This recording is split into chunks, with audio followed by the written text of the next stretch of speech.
πρωταθλήτρια.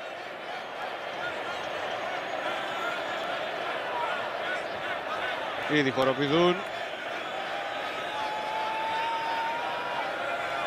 Αποθέωση για την ρόχα του Λουίς Ντε Λα Φουέντε, που άρχισε τη διοργάνωση ως φαβορί και την ολοκλήρωσε ως παγκόσμια πρωταθλήτρια για δεύτερη φορά στην ιστορία της. Η Ισπανία πιάνοντας στις κατακτήσεις, στις δύο κατακτήσεις, την Γαλλία και την Ουρουγουάη.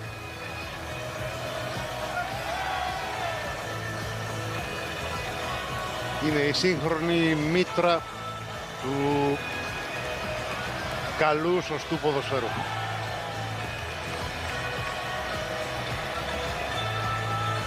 Η επιτομή του συλλογικού πνεύματος, της ομαδικής προσπάθειας και της ποδοσφαιρικής ταυτότητας αυτής της σχολής.